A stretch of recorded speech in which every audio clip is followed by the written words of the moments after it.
All right. Hello, everybody. What fun. I'm Dr. Lee Whitmore. I'm the Vice President for Education for Focusrite Group, which includes Focusrite and Focusrite Pro, Novation, Sequential, Oberheim, Atom Audio, Martin Audio, Optimal Audio, Linear Research, Amplify Music, and Sonox, a recent acquisition. It's great to be here. This is our second annual uh, live webinar, and we have the most amazing panel to talk about career and technical education today. We annually publish and update an expert's guide on career and technical education program funding for high schools and for community colleges. And it's something that we at Focusrite and the group are deeply committed to. And without further ado, I'm going to start to introduce my panel. We have the most amazing group of folks, and I don't know if I went to try to add up the number of years I've known each of these folks. It's significant, and I was just telling everyone in the green room, our virtual green room, before we started the session today, and have this opportunity to welcome all of you, our audience, that I couldn't be more excited because the folks here that we'll introduce in just a moment do some amazing things for their students, for their communities, and for our profession at large in education, career and technical education, music, audio, the arts, broadcast, journalism. Well, you'll hear what they all do, and I couldn't be more excited to have them all here today. And so again, welcome to our Career and Tech Ed webinar for Focusrite Group in Education for 2023. And we're going to start off. I'm going to come to each of our panelists, just introduce them briefly and really let them talk about themselves because they've got some cool things to share with all of you. And one little side note before we get started here, for those of you who have joined us, you're watching through our YouTube channel. And there is a chat function in our YouTube channel, and you can ask questions.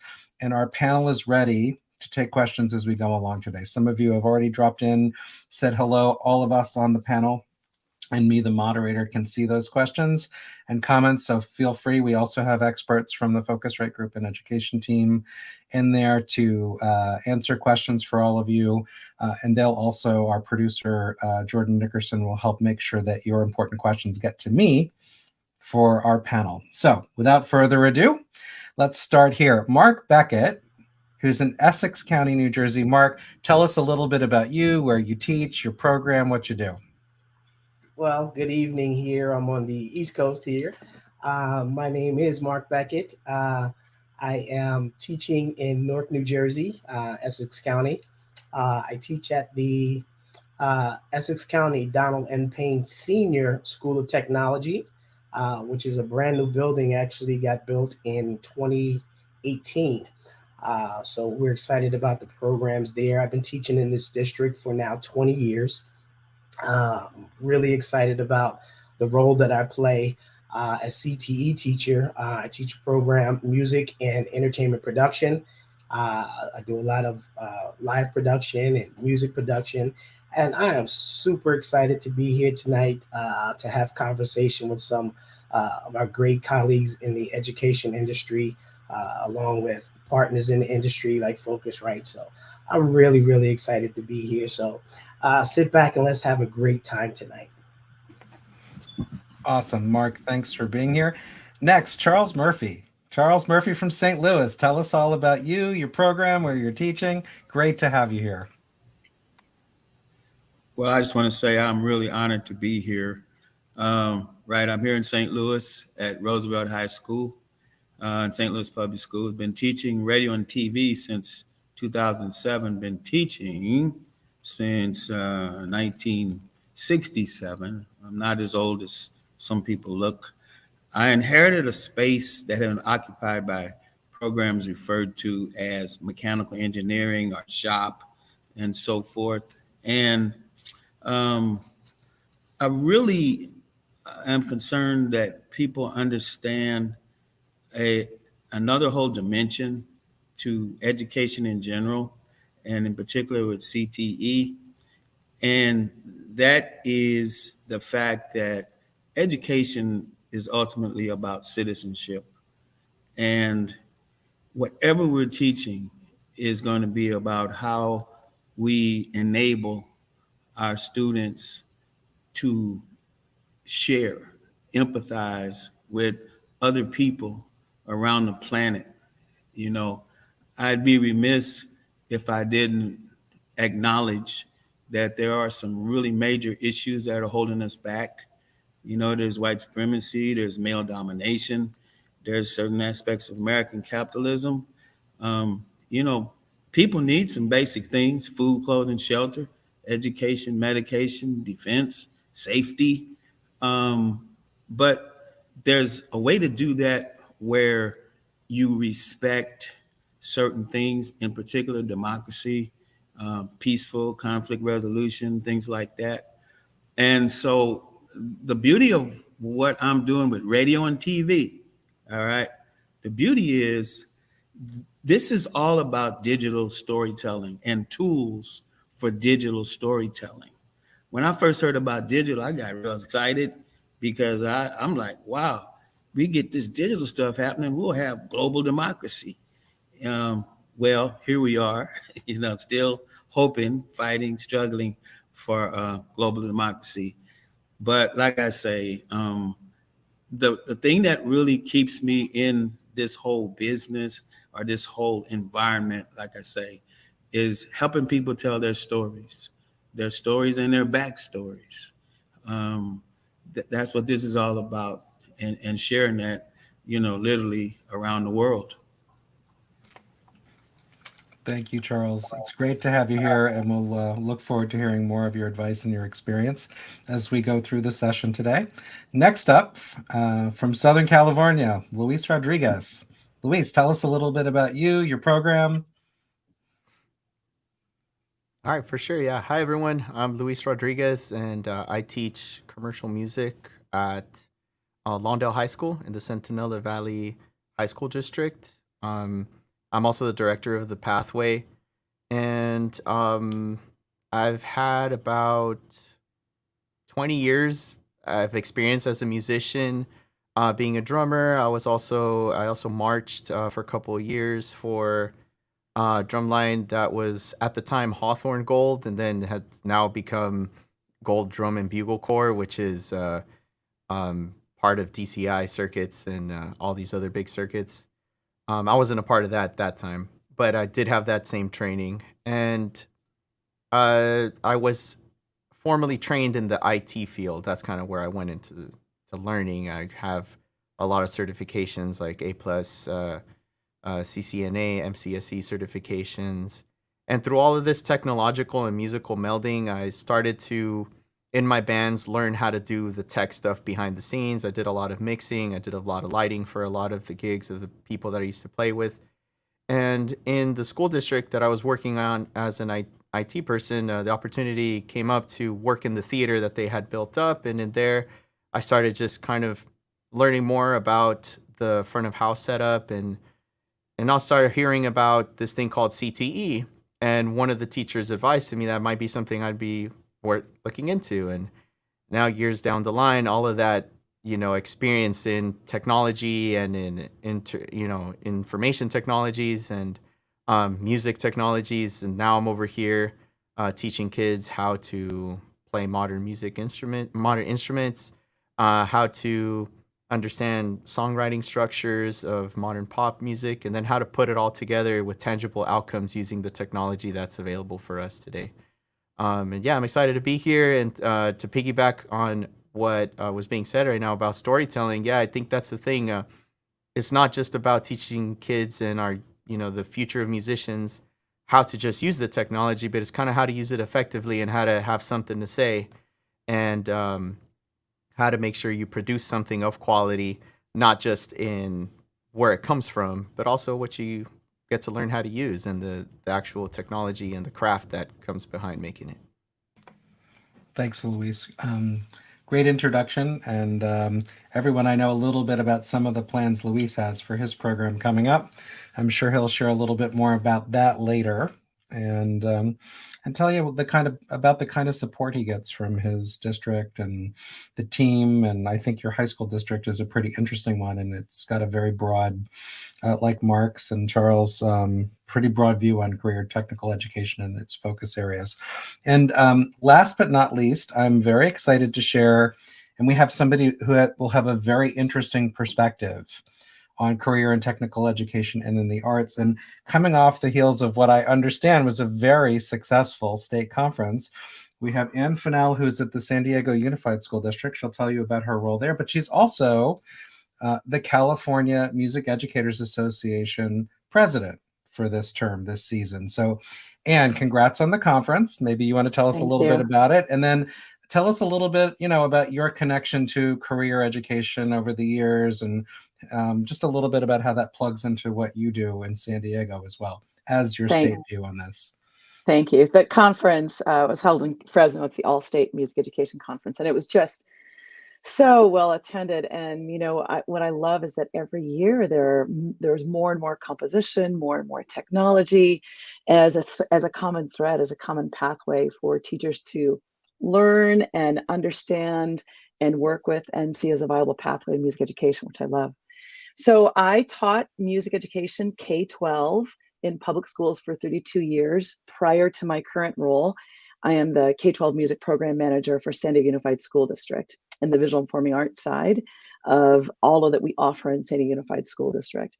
When I was teaching at the high school level, I taught there for 10 years. I was really lucky to open up a brand new magnet high school, and they said, "Hey, what do you think? What do you want to teach?" And I went, "Well, I would love to teach music composition. I feel like it's next." And that was in 2008. And at that time, those decisions were like, because let's be real, everything that I even taught at this high school, I never had a class in. I taught steel pan ensembles. I had 3 levels, and I had 4 levels of music composition. I think that's a really important topic too. Like, how do we even get these types of relevant pathways of music making into university systems so that anyone can have access to this? So it was those decisions in those first days was like, do I throw up or do I teach?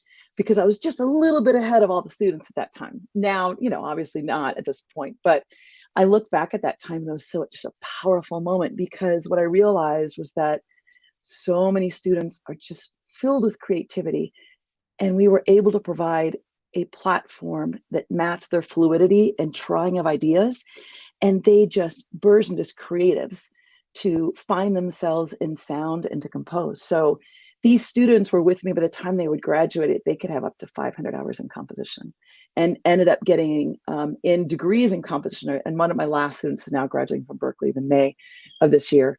And I'm so excited for him to take on the world. It's just been, it's a joy. And I feel really excited to see these umbrella of composers that are out there now. And in San Diego Unified School District, I have the joy of connecting with CTE, as well as obviously my dance within visual and performing arts, but connecting with CTE and seeing all the possibilities. Awesome. Great to have you here, Ann, and to everybody. Thanks. Mark, Luis, Charles, couldn't be happier. It's great to have you all here. And I will remind our audience, feel free to throw in questions at any point in the YouTube channel chat.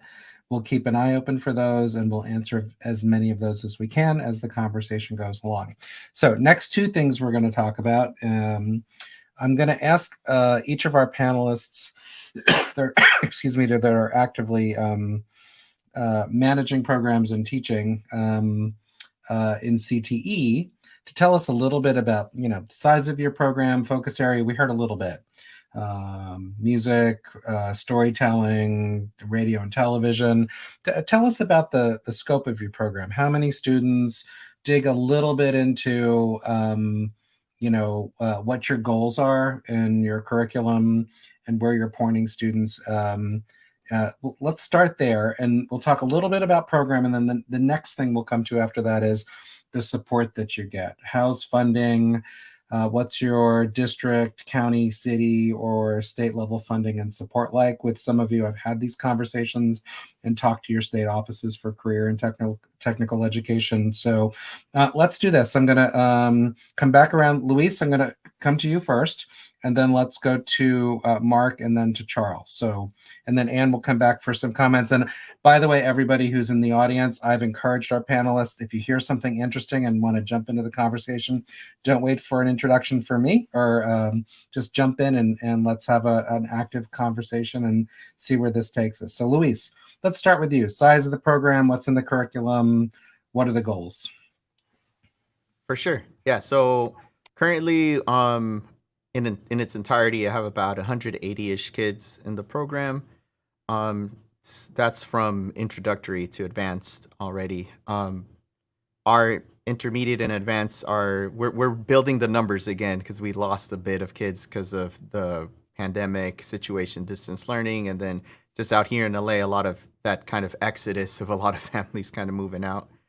But it's still holding pretty strong, about 180 kids. And then as far as the curriculum, and as I was coming up with this design and also with the guidance from the California AME standards for music, it was kind of like trying to teach them more of a songwriter, kind of modern songwriter approach, to teach them a little bit of the more accessible, popular, modern instruments like the guitar, the bass, the drums, keyboard. And then throughout time now we're working on DAWs and we're working on recording. And basically the goal is to have them have tangible outcomes of things that they create or perform so that they can use that at one point as either part of an EPK if they want to continue being musicians or artists or performers or producers or whatever the case may be. They'll have like a portfolio of these outcomes that they've created. And also it gives them the experience of just what it takes to actually produce something and have something that they could inspect. Almost kind of like if you think of it like of a wood shop, when you kind of build something and you could now inspect this tangible object and take a look at how well you sanded it and how well your joinery is and how well your stain is.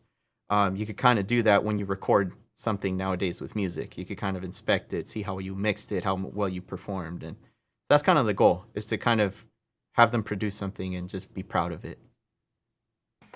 Fantastic, Luis. Thank you. And Mark, over to you next. Yeah. So I teach about 50 students daily, 9th through 12th graders. Our 9th grade program, I teach, like I said, I teach music and entertainment production. I come from a background of live entertainment and touring and performing.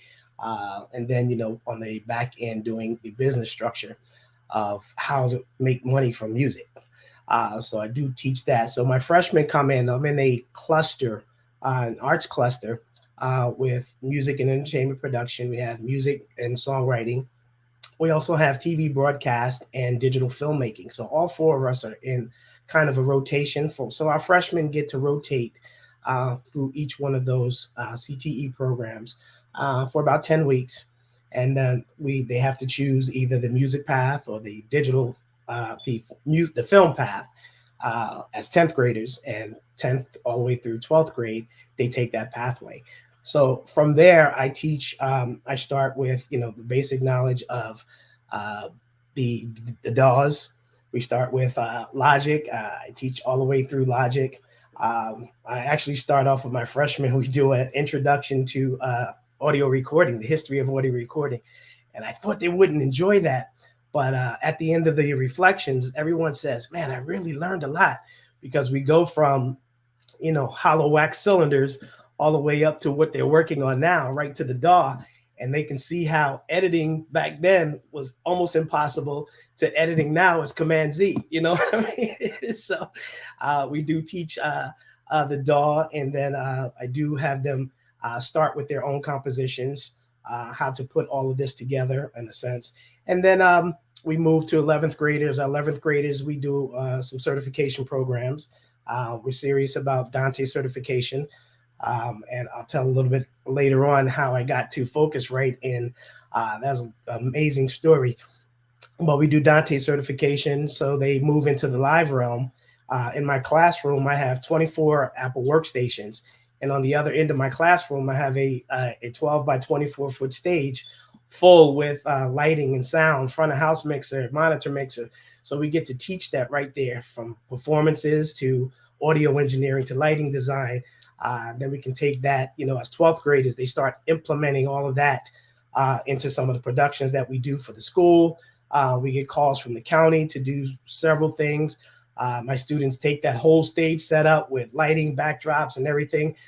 We do graduation. So they learn how to, set up, strike, set up, all of the work. So we do that right there in the classroom. And that's my goal for my program, is to make sure that we are equipped with industry standard equipment that students can use, that they'll see immediately when they leave out and go into the real world. And they get hands-on opportunity to do that right in the classroom. And one of the good things about it, we started this, work-based learning.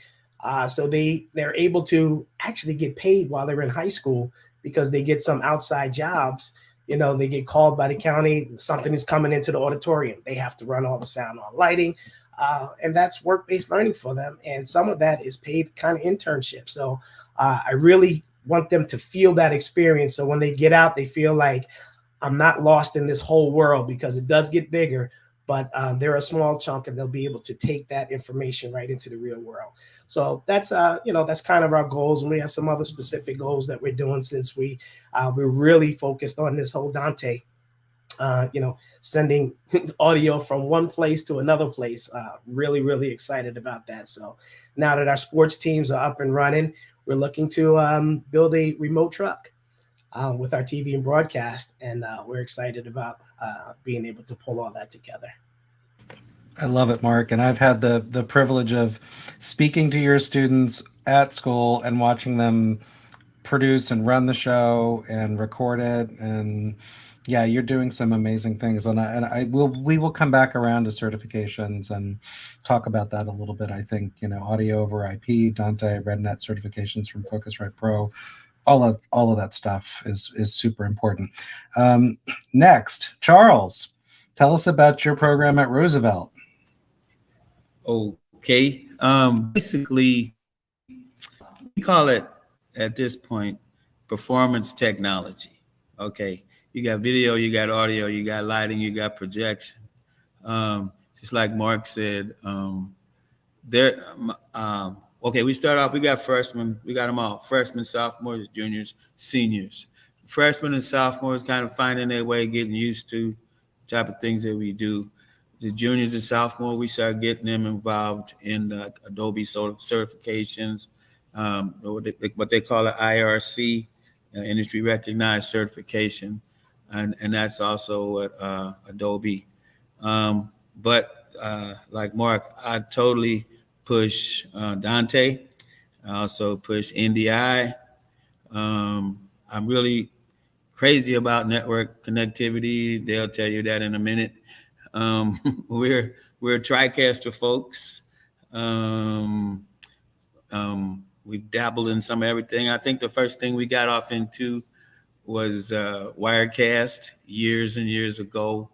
But everything you're describing is what we do.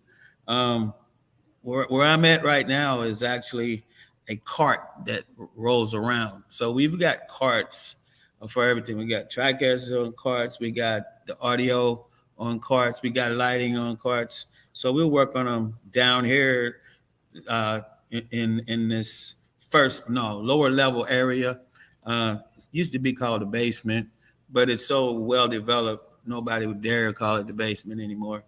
But anyway, we roll these up to the auditorium, or we roll them to the gym. We roll them to wherever we got to go, and we set up. And yes, they have to do live support for all the events, that we do. We do get calls from other schools to come out. Another big thing is I still, go around the city playing music. I'm doing sound. There's different places, pretty big time places here. And we have interns working there. I'm going to say this. To me, one of the best way to do an internship is you take students places where you actually work in the city.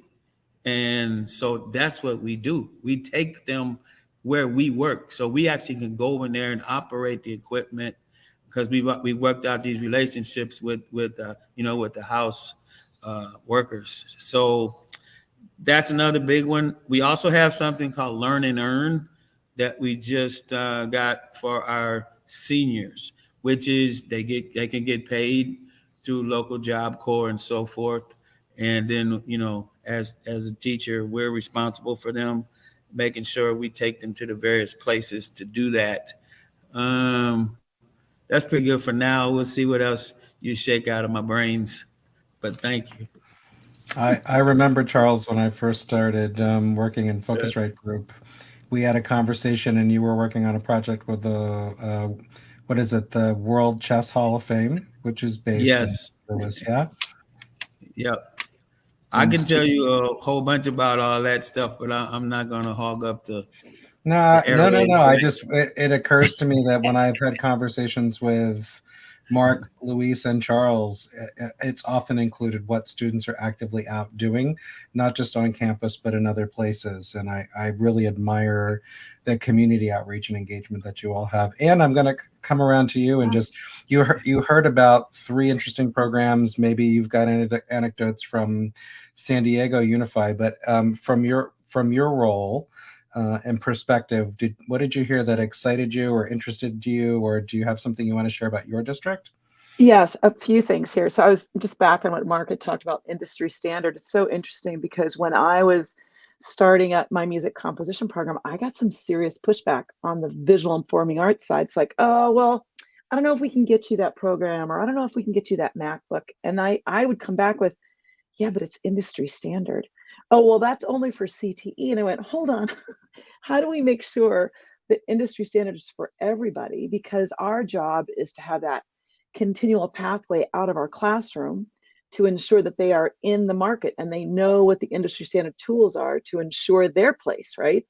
So that I will always fight for that no matter what. If look at basketball is industry standard, so why shouldn't a laptop be industry standard and all the programs, right, that wrap with it? When I was at the high school prior to taking this administrative role, there were schools that were very much divided: visual and performing arts, or VAPA as they call them, and then CTE. And some areas in California, they call it CCTE, California Career Tech Education. So they were dividing the schools because then visual and performing arts teachers would go like, oh, well, the CCTE classes are coming in and taking our students. I went, hold on, we're not going to do this at this high school. How do we unify everybody? Because the most important aspect of any education is the clientele, is that student. So how do we ensure that whatever we do as a large team is about that student? Not about my program, our thing, this concert, that thing. It really is about our students as a collective ownership of doing best and what's right for all students. So we were able to bring in the visual and performing arts department and the career tech ed department, and we merged together as a creative arts department, which made us a huge department in the school, because now suddenly there's like 13 teachers in comparison to the math or history or whatnot. And then we were able to tell the counselors, hey, this is how we want to map our students through this to ensure students in digital media are getting all the correct art courses, so the fundamentals, everything's set and ready to go. And then how do we get them, hey, I want my music comp students to be able to take computer science and back and forth so they would compose music for their games. And we really set up a win-win situation for all the students because everyone was a part of this large department. We even ended up creating a large creative arts department award. The cool part was that then we could go to the counselors and go, this is where we suggest these pathways go. And this is the best education these students are going to have. So it was kind of that and of what is possible. And then we really focused on who the learner was and what did they need to be successful to find their most creative self in whatever art form speaks to them. I mean, I happen to be music, but we know that every art form speaks to a different person, and that's important and valuable in itself. I know in Center Unified, let's be real, on some sides, there's a little bit more money on the CTE side, right? And so what I was able to do is create a music composition class in Center Unified that eventually will articulate into a CTE class. So the cool part is yes, we can create some fundamentals here on some on a different, maybe like a cloud-based app of sorts for composition. But then we know they can move into AME, they can move into other classes aligned with CTE that are going to ensure their certification of times. So we also get the visual performing arts working with CTE, and they come in together, and there's this beautiful pathway for the students. So again, I look at it as like the and. What is most important? That human in the center is the most important part. Awesome, thanks, Anne. To all our panelists, of course, one of the things that I mentioned early on is, as a part of our invitations for this panel, excuse me, Focusrite does publish an expert's guide written by an independent expert and researcher about funding, where to find career tech ed funds, what Perkins is about, how Perkins federal funds for career and technical education flow through state departments of education. And I don't know who would like to pick up. I think, Luis, I'm gonna come over to you, because one of the things I did to get ready for this conversation, and you and Anne have both helped make connections for me and our Focusrite Group and education team with California State Ed and Career Tech Ed. Luis, maybe you could start and just share a little bit about what the support's like in your district, what you need to do working with your district coordinator, and tell everybody a little about your state ed interaction too. How are funds flowing? How's it go? Or what, for all of you, what kind of advice would you give? Because there are a number of folks here in the chat and that I've talked to before we came into the event today who were curious to come in and talk to experienced folks like all of you who have been in your districts and teaching for a while. Like, for somebody who, I'll give you an example. There's somebody here in the audience today who has just recently graduated and come into a new CTE role in their district. And, their questions you can probably imagine, because I'm sure you all remember the day when you started this journey. So Luis, let's start with you. I know you're building new things, that there's grant money that comes in, that you're active with your state association and state ed. Let's start with you. Tell us a little bit. And then Charles, Mark, Anne, feel free to jump in, add anecdotes. But it is one of the things that our audience is super interested in hearing about today. Yeah, for sure. And it was honestly quite similar to what Anne was saying. It's like I had that same slash divide between VAPA and CTE. And when I got, credentialed as a CTE teacher, I started teaching. I was here teaching drumline. I was teaching color guard. I was teaching digital video design and technical theater. Those were the first courses that I was teaching as an AME credentialed teacher. But then as more knowledge started coming about like what CTE actually was and what arts, media, entertainment actually means, and I guess if there are specific kind of like, ways that funding could be utilized, and how a curriculum has to say that it's for a CTE versus a VAPA, or there's like so many things that started coming up, and like, whoa, I don't know any of this. I just got a credential to teach, so it starts to get a little kind of overwhelming and a little bit hard to follow the ball. It kind of feels like one of those games where it's like, all right, where's the ball? And you're like, whoa, I thought it was there. And it's not. Like, everything I was doing is not in the right direction that I thought it was going to be. But what I really appreciate is that I guess connecting in the district and trying to either find support to connect with other teachers that may know, or other districts that may know. For example, our district, my district connected me to the Arts Media Institute. It's like a group of teachers in California that they're all AME credentialed teachers. And so that was kind of like part of the CTE annual. One of the 11 elements of a highly effective CTE program is that you have to have some professional development directly associated to CTE.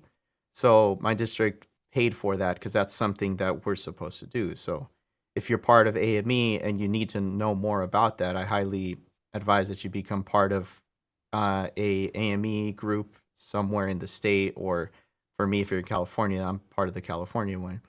That was a huge help.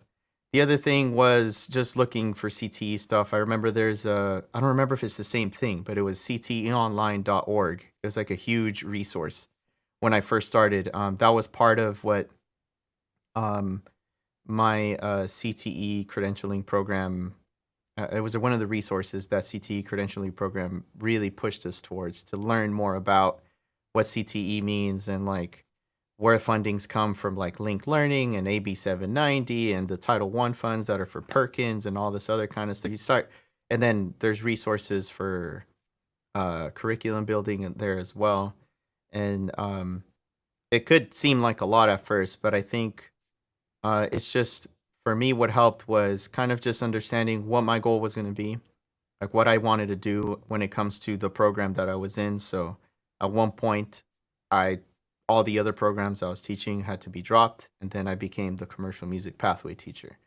And when that happened, it got a lot easier because now I have focus as to where I was going. And a lot of questions too, just asking administration, hey, I don't understand this. Hey, what's this? What's this? And then we're lucky that we have someone at our district who's specifically, their job is specific to grants and to that type of funding and how they're utilized. And we're also really lucky to have we call a CTEPS. It's our CTE pathway specialist. That is another position here that like their job is solely to look at the funding that we get and make sure that everything we spend is in correlation with the Perkins and the CTIG funding. And then we also have at our district and at our school site, we have CPA academies as well. And the resources. I see the question from Brian. So ameinstitute.org is the California group that I'm a part of that is very helpful for professional development for AME teachers. And I think the other one is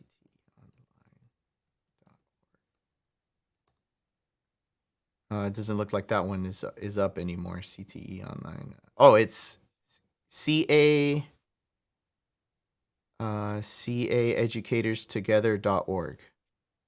caeducatorstogether.org, and there's a CTE gateway now. So they changed the website. And I'll see if we could post that somehow. Cool. Yeah, Luis, if you share here in the private chat, our producer will make sure it gets out. How about we come over to you next, Mark? I mean, you're in New Jersey. Maybe share a little bit about the resources, the go-tos for you, and from you or for Charles, any specific advice next about how you're dealing with making sure you're applying for, getting the support in district to apply for, and that you're meeting your requirements so that funding keeps flowing. How about Mark first and then Charles? Okay, sure enough. I am not that engaged with the funding itself. I know that our director, who I believe is online with us today, he handles our Perkins grant from the state of New Jersey, somewhere in the neighborhood of $1 million or so. And that has to get distributed, of course, through 3 schools in our district, the CTE schools. One of the things to help me to understand and secure whatever part of the funding that I can get is to continue, again, to go back to what Ann and I were speaking about, this industry standard. That is most important to me, that the students get the opportunity to deal with equipment right at their fingertips that they will face as soon as they graduate. And the way that I was able to secure that, I used my experience. Again, I'm a traveling artist, a background vocalist. I used to sing background vocals with Stephanie Mills. I toured with her for a little while and traveled with my own group. We had a 12-year deal in Japan. So we were able to see some things, and I want them to be able to experience that right in high school. So I use my experience to be able to say, this is what is possible. This is what they need to be able to, move to the next level. And doing that, showing my experience and showing success from the students immediately helps to say, okay, so whatever you need this next budget year, this is what we need. And they're able to find dollars. And I really, truly appreciate our administration on that sense, because they have a lot of confidence in our program. So I had to build that confidence. It was the director today. He was actually my principal before he was the director of CTE at the other school that I was at in the district. And he's a music lover. So, we wanted to have this program. We did in the district. When I first got there was no program. So again, my experience as being on the road, they wanted to start VPA because that requirement came from the state of New Jersey. So they wanted to make sure that the seniors had this 5 credits in vocal music. So they asked, Mark, you want to teach vocal music? I'm like, okay. What would you like me to do? So of course, at that point, they started feeding me with students. I wasn't certified with anything, so they couldn't feed me with any funding. So I had to, I think it was Charles, you said you have a cart there. That's what I had. I had a cart and I went from classroom to classroom and we worked. I took my experience and we worked. The problem was the students that they kept putting in the VPA program weren't singers. So, that would take a lot of private lessons. So how I expanded that, I opened it up to a live production kind of facility. Okay, well, we get ready to do a show. I need somebody to do this sound, right? Just take these levels right here, not giving, total education, but levels up and down right now. All right. Lights, you run this lighting console right here. Turn these lights up. All right. You able to turn those 3 into green, those kind of. So we built it around that. And when we did our first show, they were so amazed that I took these special needs students and we were able to put together. So I built that kind of on experience from year to year. And I would love to, be more involved in doing fundraising and knowing from the state level whatever we need to do. But I do make sure that I'm meeting the requirements to make sure we stay on top of our funding. But that's how I kind of get our funding so far. Awesome. Thank you, Mark. And Charles, what kind of advice would you like to add to what we've heard from Luis and Mark already about funding, support in district, other places that you go to raise funds? I'll say go to Board of Education meetings. Funding right now is crazy. There's a lot of money out there, as we know, but as soon as money hits people's pockets and so forth, there are forces that raise their profit margin. And there's a lot of stuff going on out here.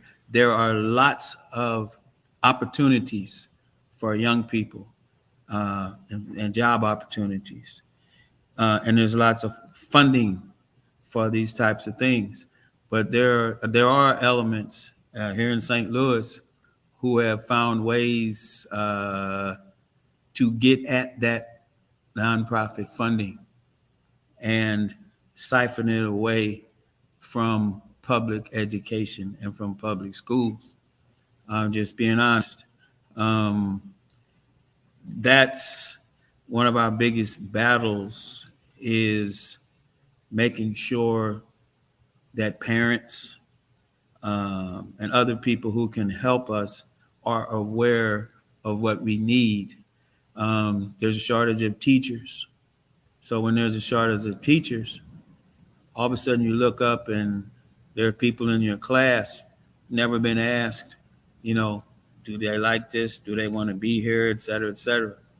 So I keep having to connect all this stuff to what's happening with everyday students and with people in the neighborhoods and in the communities. They're worried about getting to school alive. We had an incident at our CVPA here, so we lost a teacher, we lost a student. In fact, I was over there with the union and actually been able to go inside and get some footage of how they've rehabbed, since that incident. And I'm telling you, it's a big deal about safety. And we can never afford to lose sight of the safety and the welfare of our students. And that's why, being here tonight means a lot to let people know how the future could be if we're not careful. We've got different folks who aren't real excited about, like for instance, there's another CTE teacher teaches the same thing I teach at another school. Well, we want to do some of these things with data and everything else, and we want to collaborate, but we have to try to figure out a way that we can do what we need, among schools, just being at one school. I hope that helps people understand the money is there, but you have to go where people are making decisions and let them know what's happening and where that money needs to go. So that's something, big that I really want to impress on folks. And like I say, that, education is about citizenship. These young people have creativity and get out here and, help remind the world, of what us humans are supposed to be doing.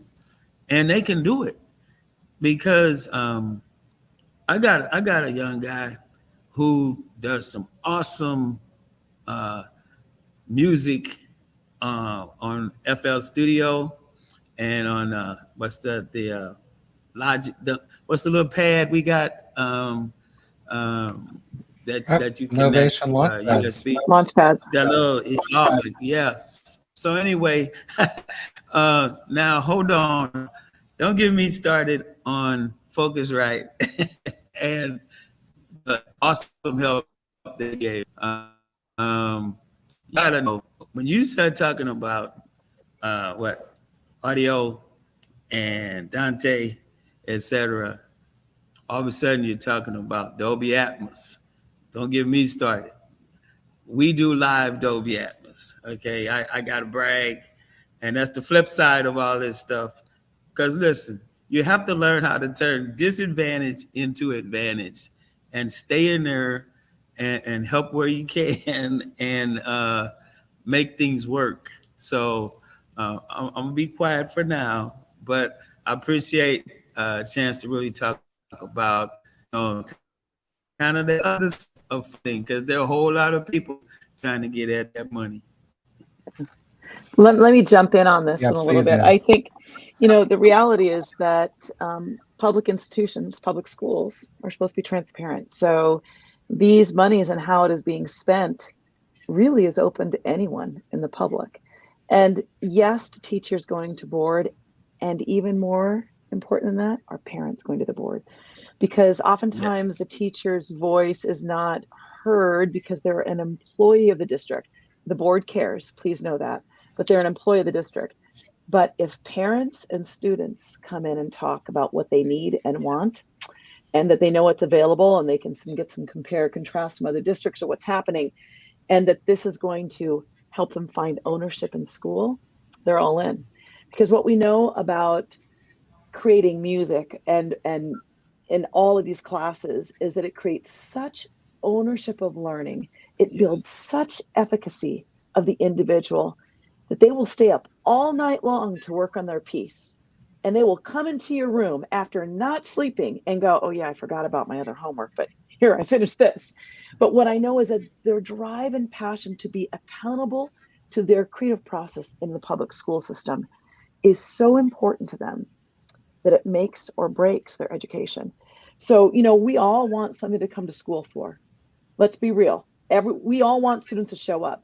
And oftentimes it's their friends and or that place where they can create and release and be something larger than who they are as people. So the self-efficacy that this work does for students is paramount to everything. And you're also looking at learner-centered work, which is not student, teacher lecturing and passive information given, but the students are like all hands on, let's make this happen. I have ideas, I want to see them come to fruition. That active learning is gold. That's where it all lays. Absolutely. Yeah. Thank you, Ann. And yet, I'm smiling because I hadn't considered San Diego Unified and Essex County, Centinela Valley, and Lawndale, and Charles Roosevelt all were recipients of our Focusrite Group in Education Innovation Launchpad Grant program this past Yep. year.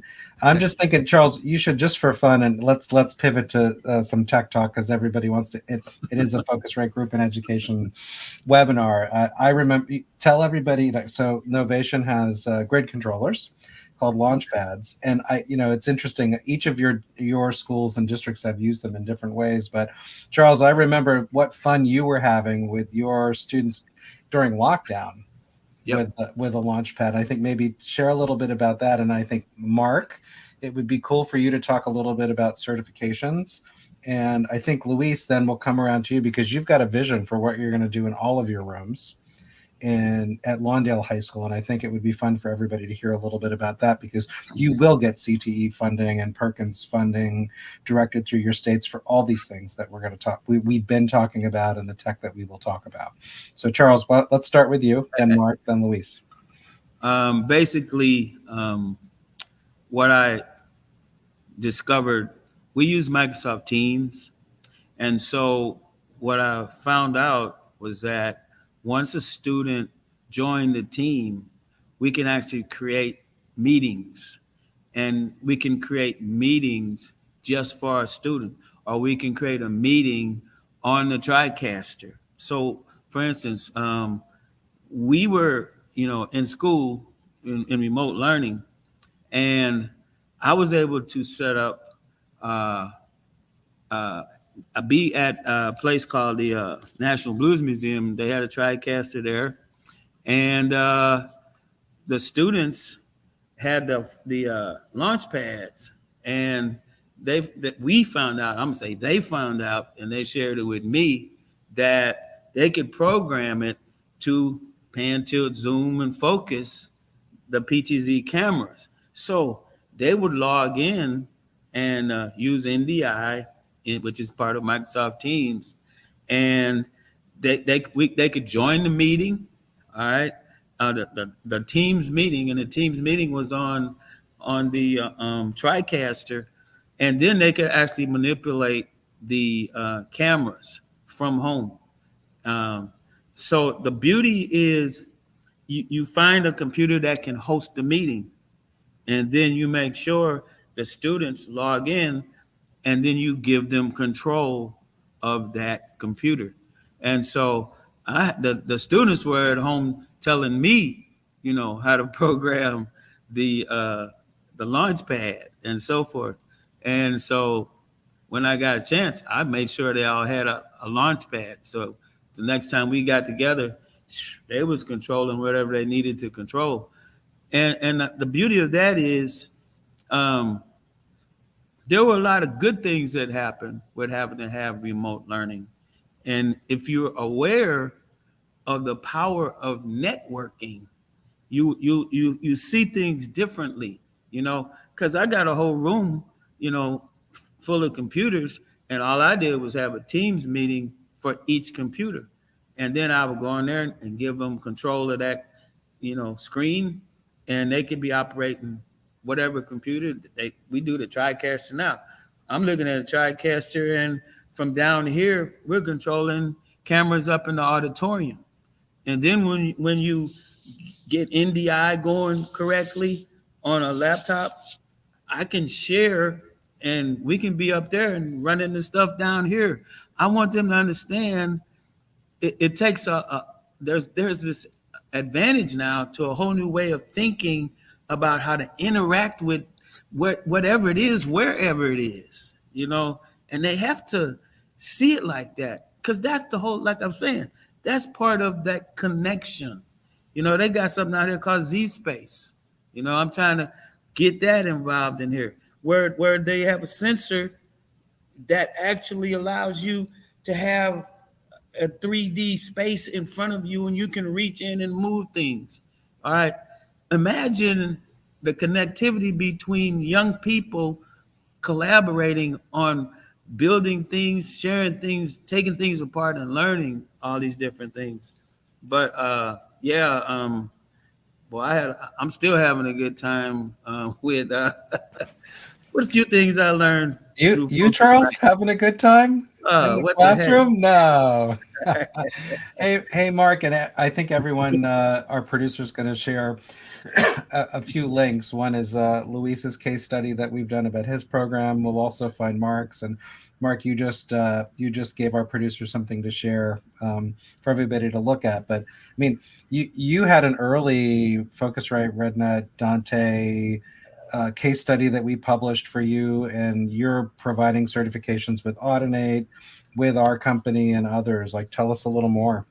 Yeah. So before I move to the certifications, just to piggyback a little bit off of where Charles' excitement came from, I had an early on experience with Focusrite, and I fell in love ever since. And this was probably around 2008, 9, very early on. I ran across one of these case studies, and I finally found out which one it was. It was the University of Derby with John Crossley, and it was a video at the time, not just the words, but it was a video, and he had this rack of this red gear, and he was rolling it around from one place to another place, where he said he can take audio from this place to that place, and I'm like, this is amazing.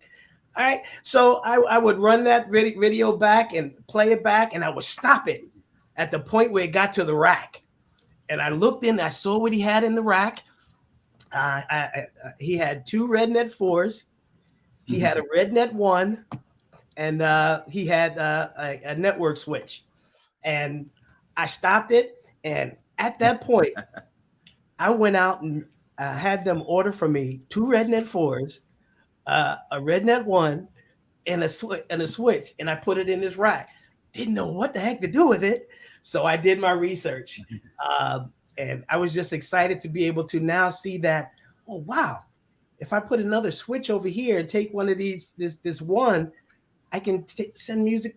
Okay. So I started doing this was early on with RedNet, and I ordered RedNet gear. So to fast forward just a little bit, I had this RedNet gear, and I was kind of using it, by the wings. I'm just going, but it's working. I went to the AES conference, and I believe it was 2019, and Focusrite was there, and I found their booth, and I took my pictures, and I was like, I've been working with this guy. You guys are awesome. I love being able to, share this with my students, and my students are learning how to send audio from one place to another, and we're just excited about that. They said immediately, do you want to do a podcast for us? I was like, yeah. I'm like, when? Today? I was like, oh geez. So yeah, we actually that's why I met Dan Hughley, and we did the podcast, and then they came and they did the case study on the program, and ever since then, from the support that we've received from Focusrite, when you find that network, that business partner, I truly believe in it. Student asked me, one of my former students graduated.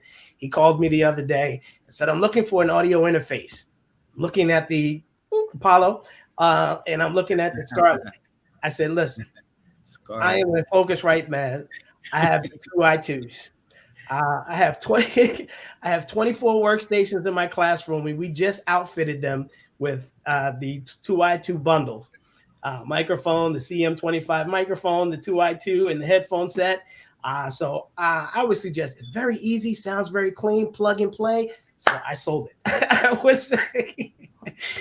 So on that note, we do Focusrite certifications. I did it with Peter, myself, and we're looking to actually do that with our students. We haven't done it with the students yet, but I'm excited about that. But we do level 1 Dante Audinate certification, because now that takes them to a even different level outside of just the classroom. Now we're moving into AV industry, and homes and networking homes, and being able to, so they have tons of opportunity for job opportunities, and being able to say, oh, I know how to network audio from your basement all the way up to your third floor, and all of those wonderful things. And also we do the Pro Tools certification, so they're actually able to have that industry standard certification.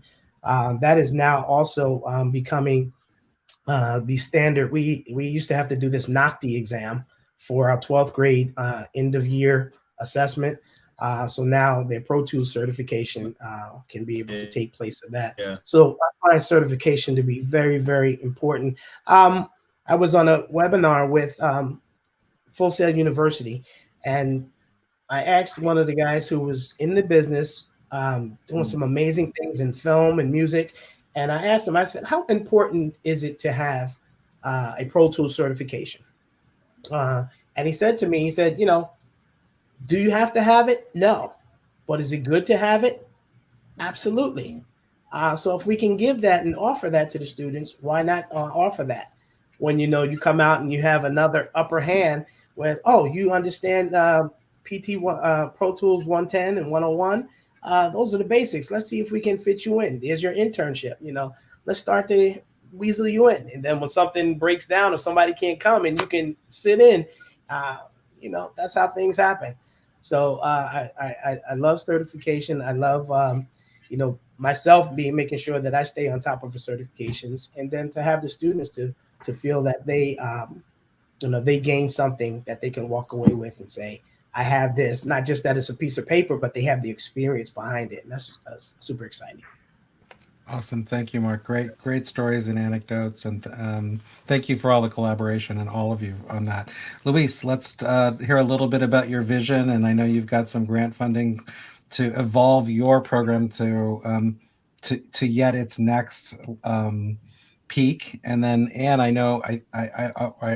think I'd love to hear from you and the audience too about professional development, music and audio. And I see you shaking your head. I know things are resonating here, and I've had a chance to work with you with all of your arts team in the district. But Luis first, and then over to Anne.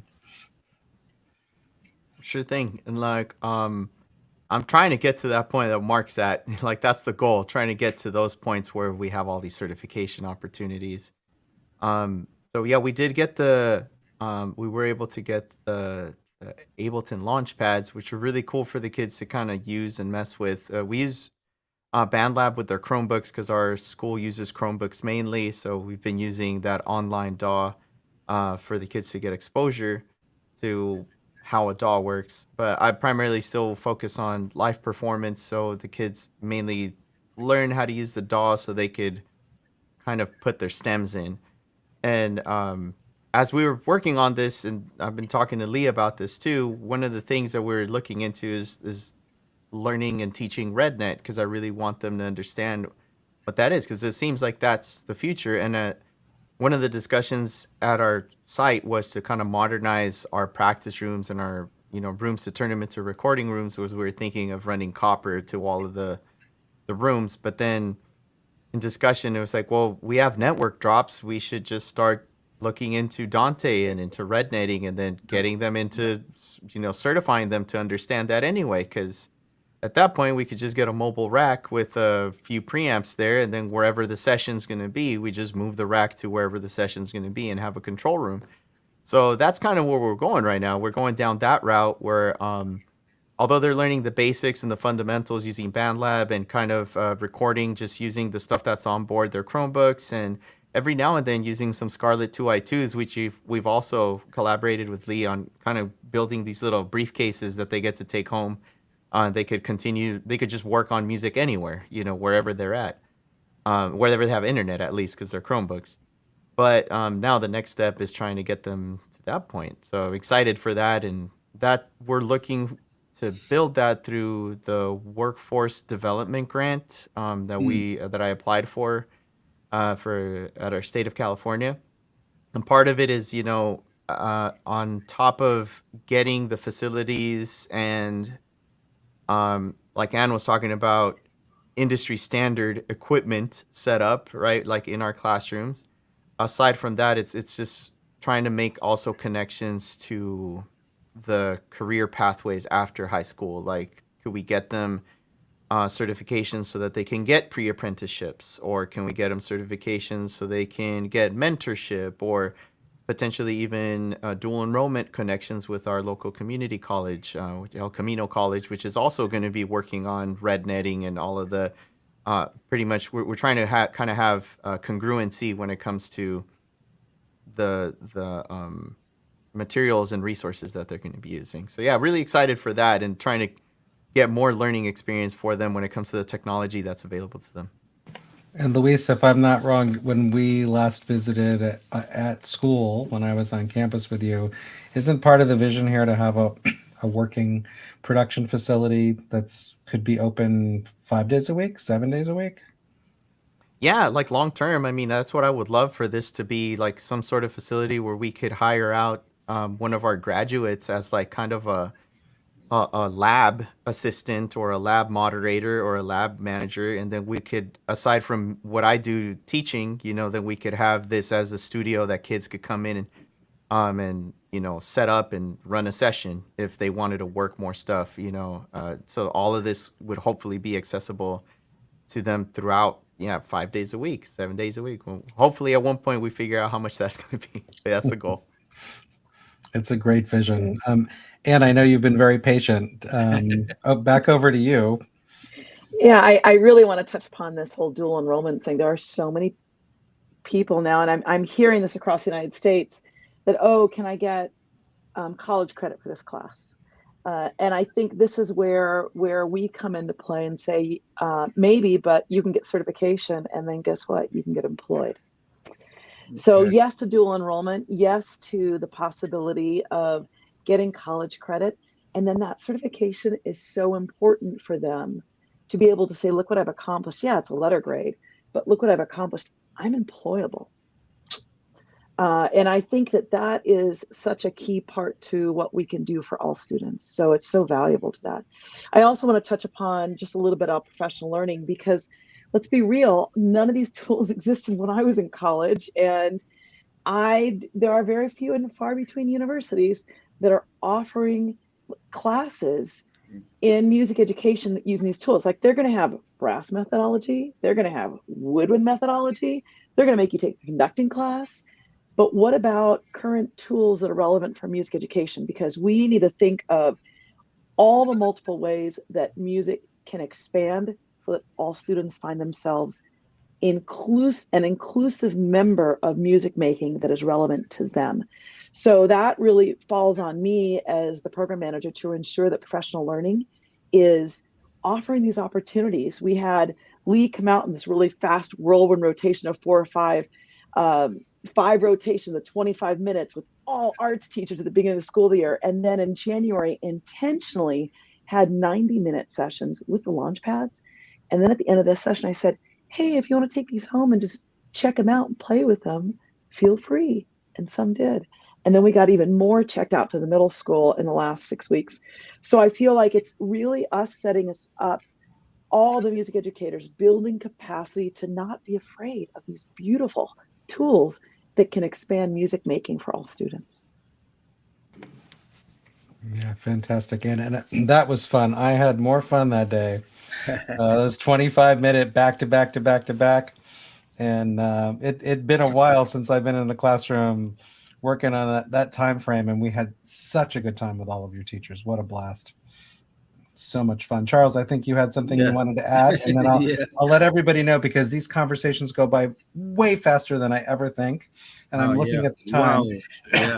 So we'll talk with Charles. You can add your comment, and then I'm going to come around and in our closing question for everybody, I'd love for you to share a story, an example, or an anecdote about a student that really hits home, hits here, and you say, you know what, everybody who's listening today and will listen in the future needs to know about what my program, technology and career and technical education, did for those students, and maybe they've ended up somewhere interesting. So we'll come around to that. But Charles, first, your comment about the conversation, and then I think then we'll come back around to Luis, then Ann, Mark, and we'll close with Charles.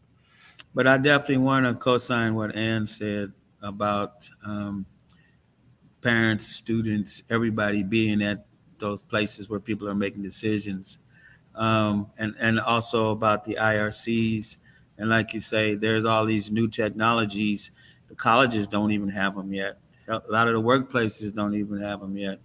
But this is gonna combine to the other thing. We founded an alumni broadcasting association back in 2017, and today, um, the young lady that heads that up, her name is Kiaris Henry. She was a student back then, and we were going around streaming, sports events and so forth.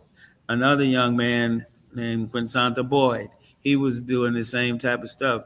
He worked at a local TV station. Now he's independent, running around the country. We got another young lady, Tamanisha Match in Touch. She's become a CTE teacher, radio and TV at another school, and we're collaborating as well. So what am I saying? When you see the people who inspired you to keep teaching out here doing these things and influencing others, that's going to be the pathway to get back. They want to give back. They want to go into schools. They want to bring all these things and say, look, this is what we're using out here. This is why I need you to stop clowning and connect with what we really need to do. This stuff is out here. The things you can do with games, you need to translate that and see where all of that technology is happening now all around, and you can be part of helping that and communicating. So I'm good. Thank you. Thank you, Charles. So let's get an anecdote. Everybody, let's share like a quick one. We'll go around the horn, and then we'll thank everybody for joining us today. But Mark, let's start with you. Okay, so really quick, I do have several graduates that stay connected with me, and I make sure that I'm available for them to be able to contact me for anything. I just shared with one of my graduates that called me about the interface. That happens daily, and I'm always excited to share with them, and because that tells me that they're still interested, they're still moving, they're still striving, and that's important. But I had one student that graduated last year. Our seniors are also afforded the opportunity to do a pre-apprenticeship program with IATSE, the Stagehand Union. Mm-hmm. And I had 4 students that were that got into the apprenticeship program last year. 3 of them are still working. They have been working at PRG. They've been working at the Prudential Center here in New Jersey, doing stagehand work, just doing the thing. But one student stood out. You want to leave high school and you want to do what you want to do. I've been doing audio in high school. I've been front of house mixer all this time. I want to go into this apprenticeship program, and I want to be the audio engineer. Well, you got to kind of go with the flow. That was one student. But there was one of the students that went with the flow. Whatever he was asked to do, he did it. He got an opportunity that was a huge opportunity because of his dedication and his accountability. On time, what you need me to do? All right, I got it done. Because he learned those disciplines in high school, because he was actually one of my top students in reference to leading the rest of the students into their realm. So he took on an assignment. One guy came and saw his work ethic and said, I have a special job that I want you to be able to do. I'm going to check with your manager and see if you can come work with me for about a week. It's a $400 a day job, blah, blah, blah, blah, blah. Right? His manager said no on the apprenticeship program. He said no, because I need him here. So he took it like a champ. Got back to his work. But then a second opportunity just arose. And it came from New York City, the Public Theater in New York City. And he got that opportunity. Now he has a full job there because he, stood his ground, waited for the opportunities, did what he had to do, saved some of his money, kept on in the industry, kept writing music. And now he's the assistant audio engineer who's working alongside of the engineer for a lot of the shows at the Public Theater in New York. So I'm super excited about him. I just talked to him this afternoon. He's always telling me his stories of what he's getting next and what he's got going on. And he's working with some of my students now, some of my seniors. They're working on a record now. It's just amazing. So I say that to say that I do want to make sure that I am accessible to my students after they graduate, because it can get lonely, it can get lost out there. But to have someone mentor them even at that next level, to have somebody to fall back on and say, you've been a great resource for me from the beginning, you've been a help, and you're still helping. I really, really appreciate that. So that's all I want to be, is that avenue that they can do. Focusrite has been that for me. You all have set up some amazing networks. Even this webinar right here, I am so appreciative to be with my colleagues in education here and listening and learning some new strategies that we can take our education to the next level, because it's really, as Ann said in the very beginning, it's about those students. It's not about my program, their program. Yes, we have to build that up, but at the end of the day, it's about those students and what they can do and what they can accomplish. Even if they don't accomplish the world, if they can overcome a hurdle that they've been sitting with for as they were young, that's all I can ask for. I'll give one quick story. I had a student who came in my class. He was a guitar player, but you would never know it because he would not like to play in front of anybody. Couldn't talk. By the time we finished with him as a senior, he ended up as a lead role in a play that two of my seniors wrote. It was a series. It was a 5-part series that they wrote, and he actually played that. And his mother came to me, and she was in tears. She, I can't believe what you did to my son. I was like, what did I do? I didn't do anything. You just made him. He just went from this person to that person, and I owe it all to what you all are doing right here in the school. So when you get that, there's nothing more you can do. That student is now better off than he was when he got there. And I'm just glad to be and blessed and honored to be part of that journey. And that's what I want to be for folks. Awesome. Thank you, Mark. Luis, let's go to you, and then Ann, and then Charles. A student anecdote, something inspirational. What would you like to share, Luis? Sure. It's funny. We're talking about all this tech and funding and all this stuff, and I'm thinking about, like, this version of my program didn't really come out up until we got hit with the kind of stay at home thing, and it was just like, I need to figure something out to keep this interesting, and keep these kids motivated. But when it comes to the kids that so it's just, since pandemics, it's been a little difficult for kids to remain motivated, and there's about 2 kids that have stayed within music. And think about one of the kids that, from those 2, he's kind of gone up and down with, like, the wave of things. But similar to what Mark was saying, I would get hit up by this kid like, hey, I'm trying to record this, what would you recommend? Hey, I'm trying to kind of mimic what we did in class and just record myself playing guitar and put it up on YouTube. Any camera gear you would recommend? Or, hey, preamps you would recommend? Hey, but and I got to a point where I was like, here, just take my old Scarlett right here, use this, go ahead and do that to record, just kind of like being a resource. And same thing out another girl. She's an awesome singer, awesome vocalist, awesome guitar player. I just gave her an old Yeti that I had, still worked, I wasn't using it though, but I was like, here's the Yeti, go ahead and do that. She produced a cover song all on her own using BandLab and did production, and she sent it back to me, and she's like, hey, can you add some stuff to it? It sounds kind of like just mixing. So I added a bit of reverb and just kind of spruced it up a bit, and she ended up publishing it, and it's out on Spotify. And so she has something tangible that she's created. And aside from that, like, I remember a lot of kids prior to me starting the CTE pathway, a lot of them ended up keeping up with whatever they were studying with, whether they were in my digital video design course or whether they were in my music course. They continued that, and some of them went off to school to study film, and some of them went off to school to continue studying music. And it kind of just made me think, funding and tech and all of this aside, because I did not have the resources that I have now when I first started teaching then. It's just you as the educator at the end of the day. Like, kids end up being inspired by you. it's not even so much the content, it's you and how you present that content. And they see themselves in you if you inspire them. They want to be a version of you and hopefully a better version of you.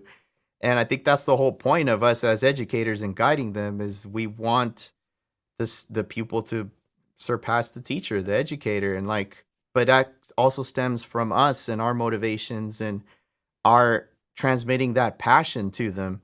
Because this should be fun. It's art, I mean, technology, funding, and all this stuff aside, I remember a teacher telling me I was trying to like figure all this stuff out when it was like CTE, VAPA, and funding, and this, and Perkins, and CTEG, and there are rules here and rules here.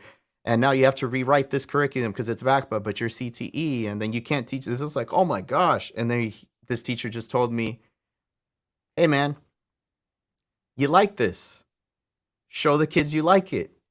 They'll listen to you. If you like it, they're going to like you. And they're going to like it because you like it. And they'll find something about it that they connect within themselves. And that's it.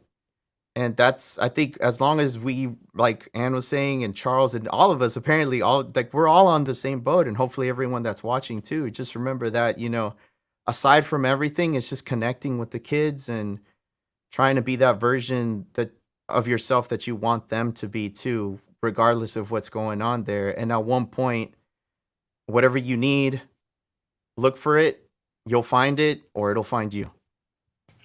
Thanks, Luis. And you next, and then Charles. Yeah, a student walking out of the program and then ending up working at House of Blues and audio.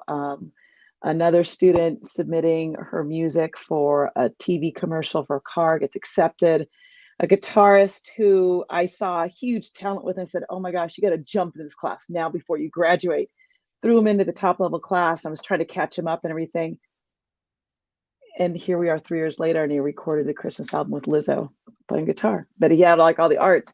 And then, I always ask kids questions, so I get some inspiration. So when I go talk, I can share words.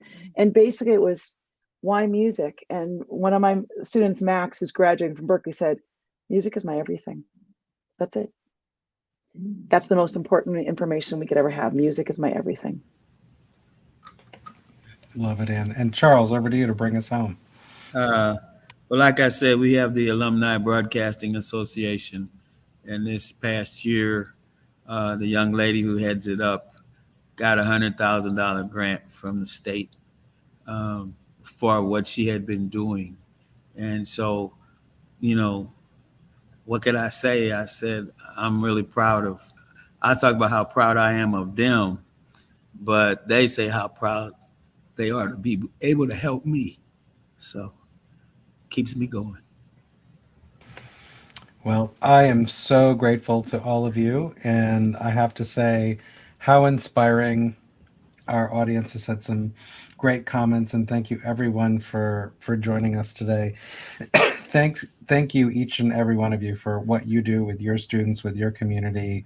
You shared such sage advice and experience and inspiration from Focusrite Group and Education. All of our audience, thanks for being here. Thanks for taking time. And I will say this, anyone, feel free. You can drop comments here in the chat. You can message us. We are happy to share and continue to provide advice. This is an annual event. We'll come back and talk in about a year from now about more career and technical education. And thanks everybody. So Ann Fennell, Mark Beckett, Luis Rodriguez, Charles Murphy. Love you guys. Thank you so much for being here today. And to everyone who joined us and listened in, we really appreciate your time. Have a great rest of the day and a good rest of the spring school year. To be continued. Thanks, everyone. Bye. All right. All right. Bye-bye now. Thank you all. Bye.